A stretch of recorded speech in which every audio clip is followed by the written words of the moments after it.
tourner nyonso ozomona tiawana oyo nde matériel ya ennemi oyo tozwi epe. Enfin, décision quoi? Le président de la République a eu décision. Ebele bandeke au pensé que non. Mokonza mboka a kusakana.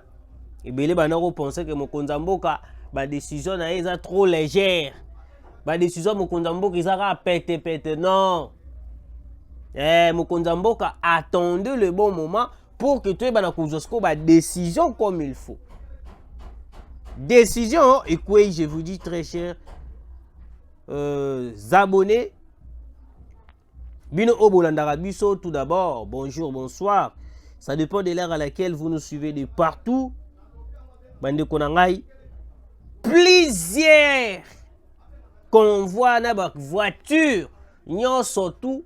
Oh, yaba M23 vient d'être bombardé. Ce qu'on a quoi, Bisabino. La décision, c'est quoi? Décision et quoi nengenin. Vous allez comprendre la stratégie ya Mokonza Mboka. Martin Fayulu vient de parler. Madidi vient de parler. Ya Martin vient de parler.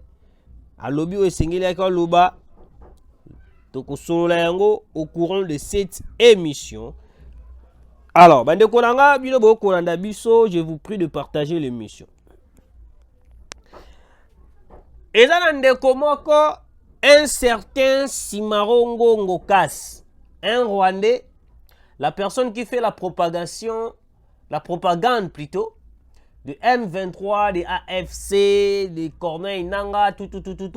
Il a parlé, à l'objet de Loba, mais ce qui m'a beaucoup intéressé, c'est qui singa makasi parce que ça m'a beaucoup fait rire, parce que na minute oyo, par rapport à la guerre, nous avons beaucoup plus d'avantages côté à M23.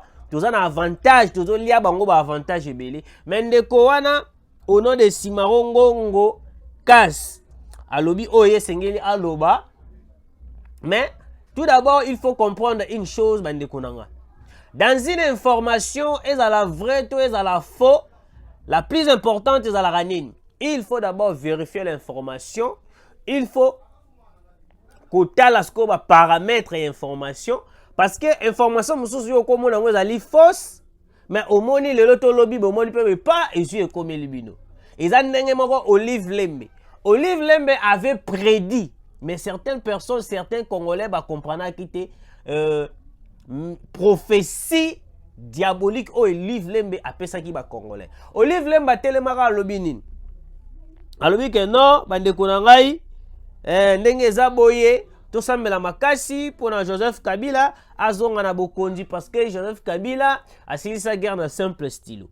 Certains Congolais bazwa ki ango logo la di théâtre, bazwa ki ango ba aventure, on l'a attaqué dans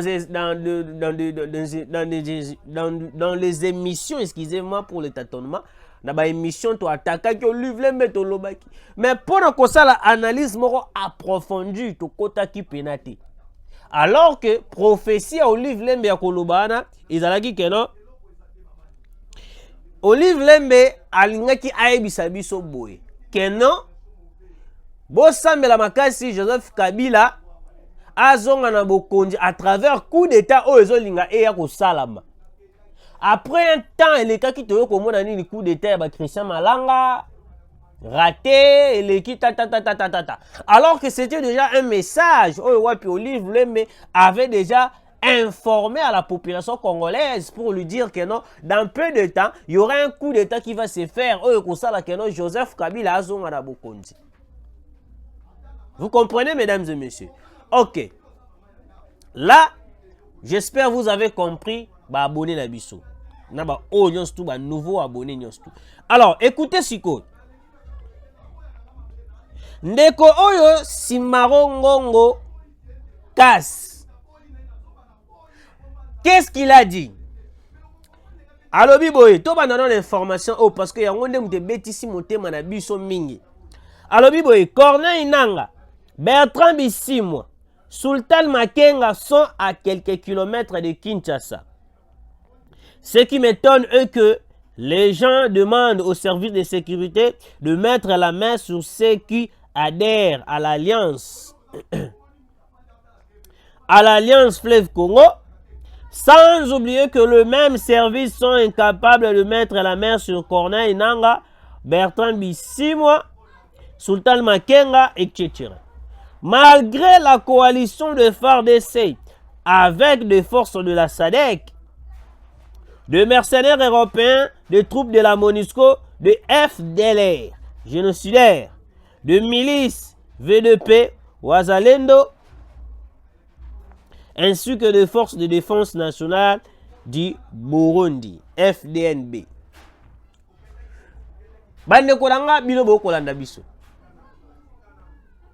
On nous signale que Corneille Nangaa est à quelques kilomètres de Kinshasa.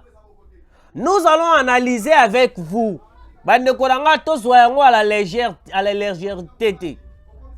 Tozoyango na bo PTT, tozoyango te ko lwa ndeti kaka keno tosa na biso ba aventure information moka tozo à la légère. Non. Dernièrement dans ba émission moka le kaki Corneille Nangaa avait dit, le même monsieur Simarongongo a publié qui pour dire que notre Corneille Nangaa va encercler Sud Kivu. Et puis à quelques semaines pas l'équipe Kakabouembala moko to ki komona nini Sud Kivu attaqué, Sud Kivu bazu ba continuer la carte Sud Kivu. Ce qu'on a minute le même monsieur a publié à l'obi que non Corneille Nangaa à quelques kilomètres de Kinshasa. Sultan Makenga Bertrand Bisimwa. Mais bandeko nangai, ce qu'il faut comprendre, on ne doit pas toujours côté négativité na ba information auto koyoka to oyo kokomela biso. Ce que j'ai vite compris elingi koloba nini. Plan oyo wapi les occidentaux bazu ba sali ya koyeba na nini ko créer une base militaire en Angola pour que la base militaire en question baya ko attaquer Congo central. Et puis plus grave encore, le même occidentaux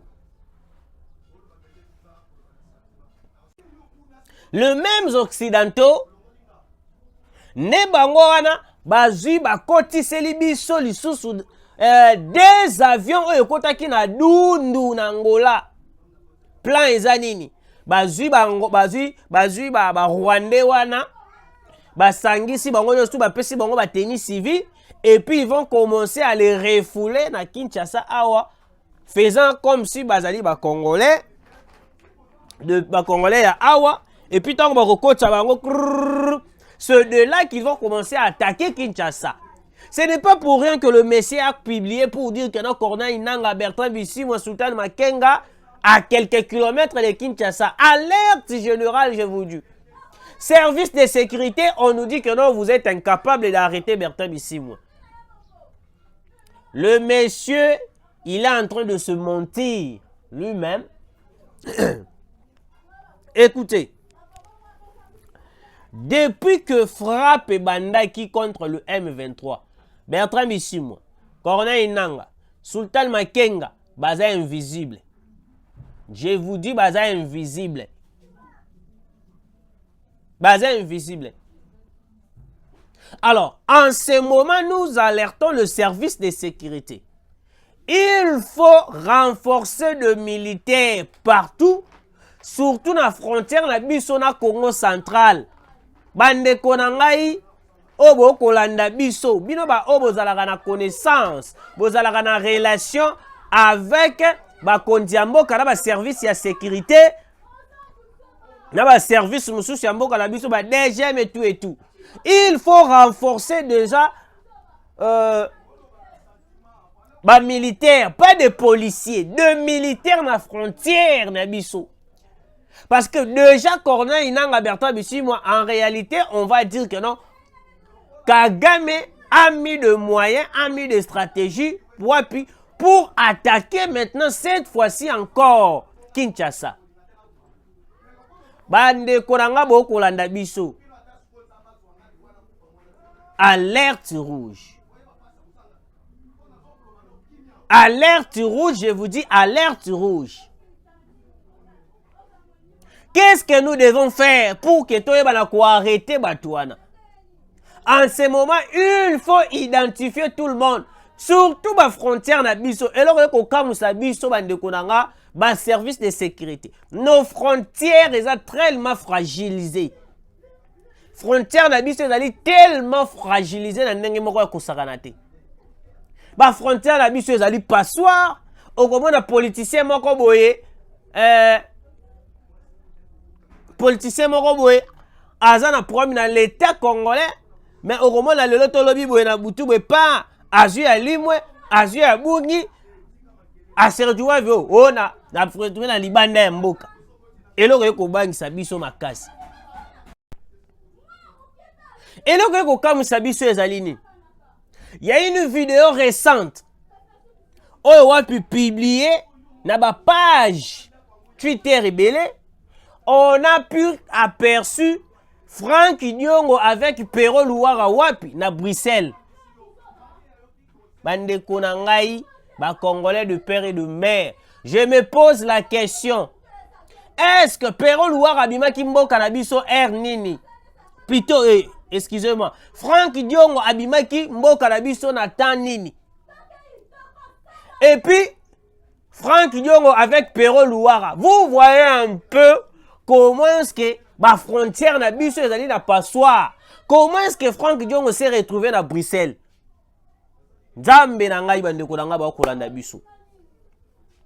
Vous voyez un peu comment est-ce que nous allons être attaqués si nous continuons toujours yakotikaka ba frontière na biso passoire.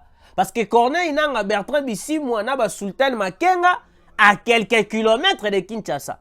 Il faut renforcer de militaires dans nos frontières. Service de sécurité, il est temps. Il n'est pas temps yako se distraire.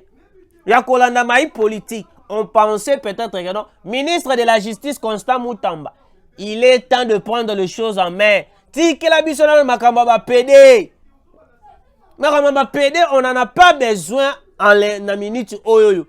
Kangela bisona nou Kabila. Kangela biso Nicolas Kazadi. Kangela biso ba Jantini Ngobila. Kangela biso batu oba koyiba ba mbongo ya mboka. Non, ok, la biso na bato bazali ba PD, ba nani na minute o tozana bango besoin te. Alors, bande kolanga. Corneille Nanga à quelques kilomètres de Kinshasa. Alors, pour informer la population, écoutez, et dans l'information, bah, tu vas alerter biso à l'instant même. Balobi na Congo central, il y a des éléments oyo wapi ezali homme moko bazali na ba kitaki na Congo central, ba morphologie na bango ezali un peu douteuse. Ba morphologie na bango de ezali moins bien te. Alors, service de sécurité.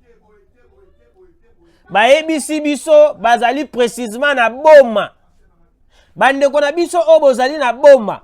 Soki bo kolanda émission, réagissez sur les commentaires. Parce que balobi na boma eza na conteneur moko ekitaki kuna ya bande komoko o bazali wana bayena ba mituka moko ya moi bien.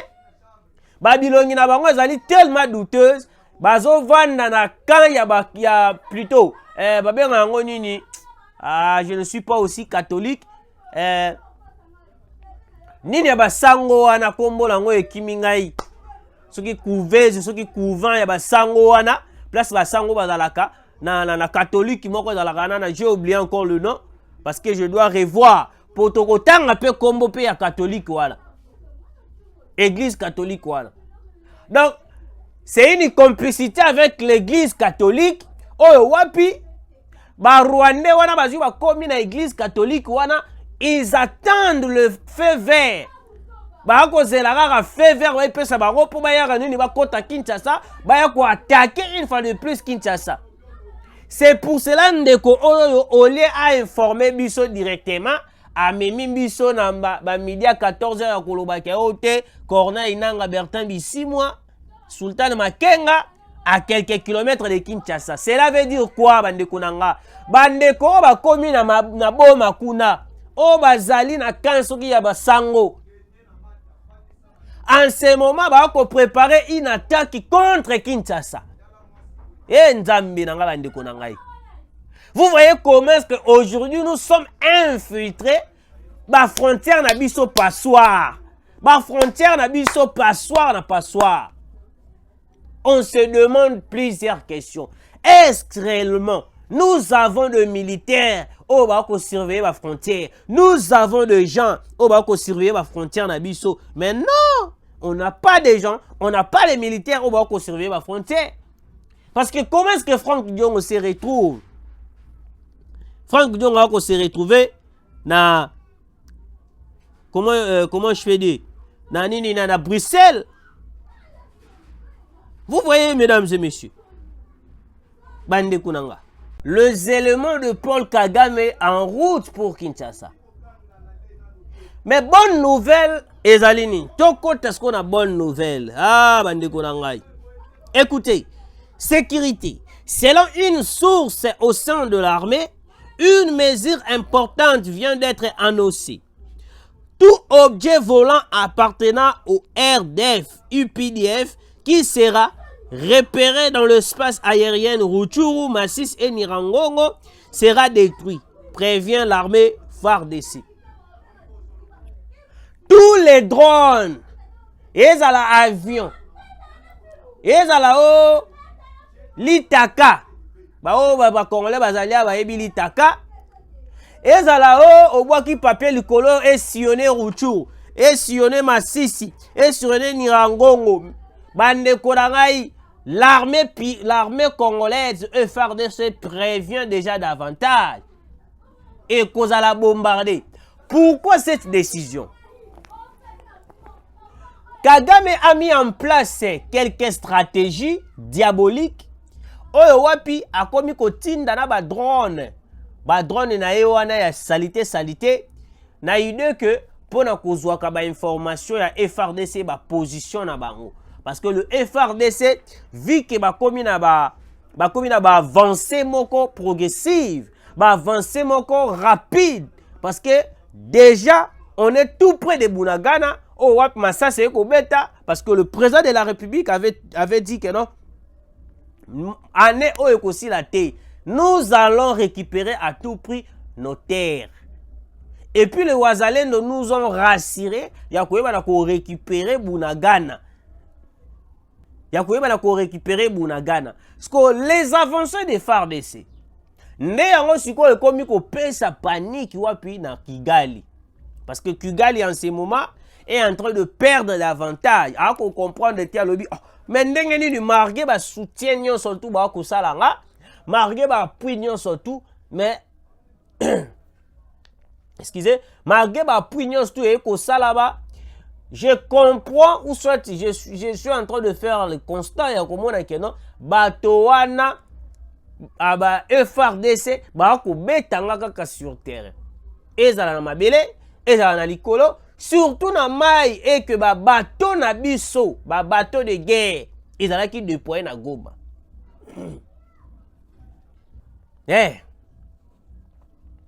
Alors, mesdames, très chers abonnés, Binoba Obo Kolanda Biso.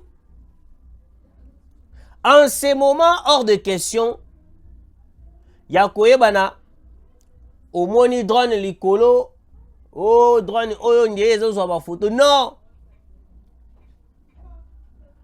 Kagame Zouaki ba stratégie moko ezaki très bizarre. Ba stratégie moko ya ko sillonner ba drone likolo ko sillonner ba drone ko lekisa ba drone ezwaka ba position ya FARDC ezwaka ba position ya armée congolaise. L'infiltration rwandaise est commis makasi en République démocratique du Congo. C'est pour cela le président de la République déterminé la guerre de l'Est. oyo wapi Kagame akomi kobimisa ba biceps nyonso tu ya koyeba na nini ote nga fona kwesa kaka na kwesa kaka Tshisekedi parce que pona bango plan na bango bakomi kosala ezali que non Goma entier il faut tomber, Goma il faut ekweya, Goma il faut la récupérer, Goma il faut la encercler. Ce qu'on a miniti oyo l'information qui nous a été envoyée, Goma déjà ezali infiltré. Je vous dis très chers Congolais, Goma ezali infiltré. Ce qu'on à quelques kilomètres de Kinshasa, cela veut dire quoi? Ils attendent seulement le feu vert pour entrer en Kinshasa pour na koya kosala coup na bango koya ko attaquer.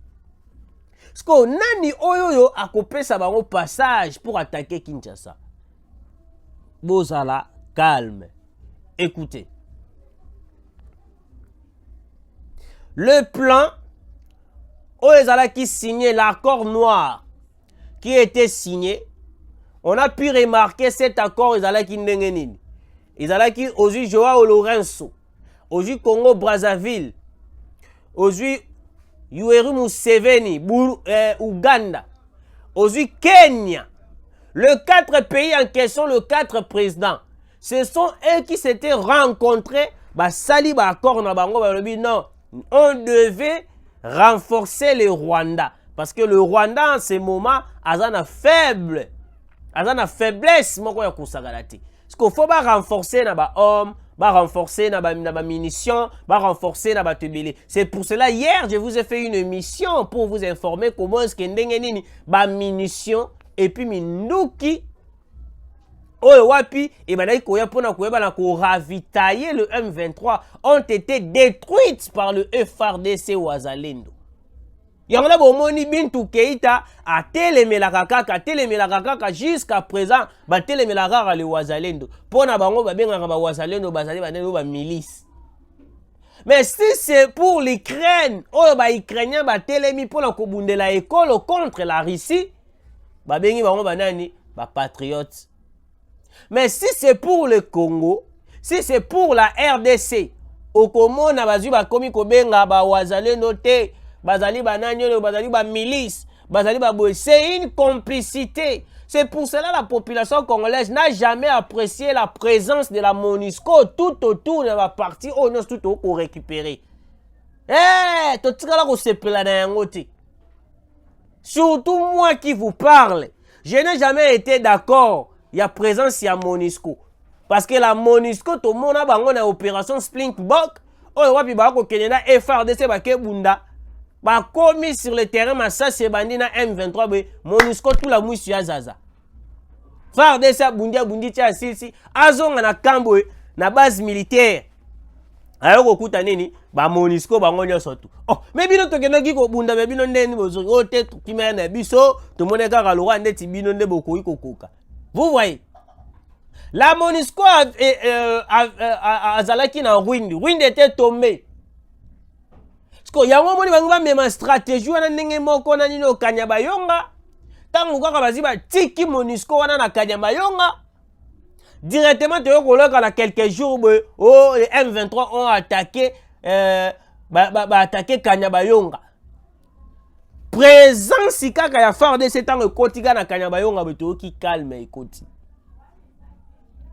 Donc en ce moment place nyo surtout MONUSCO a kozala. Il faut FARDC azala. Parce que ceux qui to kotika kaka MONUSCO yemoko, nous risquons de voir la MONUSCO à trahir RDC Mubimba pesango et pas ya ba Rwandais.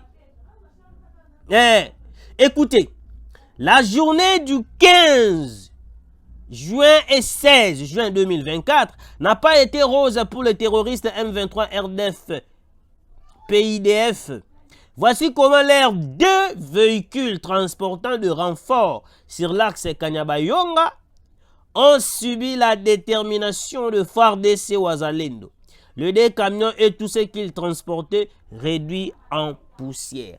2 camions yaba M23 transportant de munitions, de bombes, et puis quelques hommes pour renforcer les M23 tout près de Kanyabayonga et commis poussière. ba misuba otu na ngala commenter ah mutu kali bende comme poussière ah ndeko na ngai et comme poussière. Monter en puissance des FRDC. Vous voyez, yango omoni batali balobi non, vu que depuis qu'on a commencé à attaquer Goma, toko réussir, nous devons maintenant infiltrer approfondément Wapi Kinshasa. Na minute oyoyo, nous appelons le service de sécurité. Il faut perquisitionner toutes les églises catholiques qui sont na Boma. Parce que d'après les informations na Boma kuna mabe ezali. Il y a des Rwandais na ba église catholique qui sont na Boma. Oh ba sango ba bombi bango. C'est un accord très noir. Et ça coopération moko ya molili makasi. Donc balingi sou ba attaquer Kinshasa. Mesdames et messieurs, très chers abonnés, il faut avoir des mesures sécuritaires, renforcer nos frontières, perquisitionner toutes les églises catholiques qui sont la Boma. Quelle que soit l'église catholique qui est dans le Congo central, il faut qu'ils aient la perquisitionner. Peut-être que tu habites, ndenge to sali émission autant qu'on va koyo kayango. Peut-être c'est pour cela que j'ai dit il faut perquisitionner toutes les églises catholiques qui sont dans le Congo central. Parce que dans la minute au Congo central, les communes sont la cible. On se pose la question. Bateau ba ko sala na frontière na biso dans le Congo central wana na ba lufu. On se pose la question, est-ce que ce sont des Congolais réellement? Ah! Président de la République, est-ce que les gens qui sont là aux frontières, dans le Congo central, est-ce que réellement ce sont des Congolais? On se pose plusieurs questions. On n'est pas sûr que non, ce sont des Congolais. Parce que nous risquons d'être surpris dans Kinshasa, un détonnement lourd et bandit ou bêta. Et Nzambalola. Kabila Otembo Kawapi. Ministre de la Justice, il est temps d'arrêter Kabila. Oko kate basango oko bima Kabila ndenga teka mboka. Ministre de la Justice, Interpol les alliés. Boko kangela biso pero luwa atena Frank Diongo na Bruxelles. Ministre de la Justice, Boko kangela biso Olive Lembe te.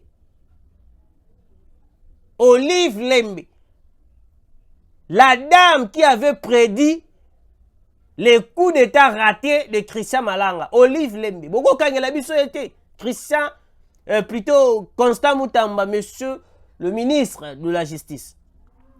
Au lieu en ce moment on s'occuper na ba PD, na ba lesbienne, mais il est temps de s'occuper de Kabila, monsieur le ministre. Vous ne voyez pas Kabila, to komi kobanga na o Kabila lisusu. Monsieur le ministre de la Justice, les Congolais ont besoin d'entendre Bamoni Kabila na prison. Les Congolais ont besoin d'entendre comment na batonyo sou ba ko détourner mbongo à l'État, ba kende boloko.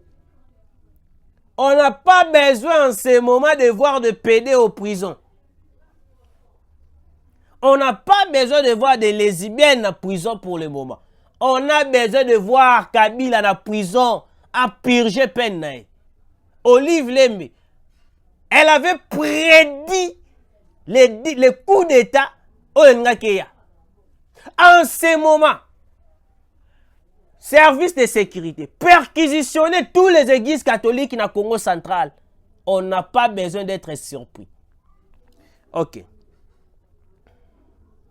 Écoutez, Martin Fayulu m'a dit, l'opposant congolais Martin Fayulu m'a dit dénonce un mensonge à la tête de l'Assemblée nationale au sujet du salaire des députés nationaux. Affirme que les députés de la précédente législature en RDC percevait tout avantage confondu 14 millions de francs congolais par mois est une pure contre-vérité. Ce montant correspond uniquement à la rubrique émolument.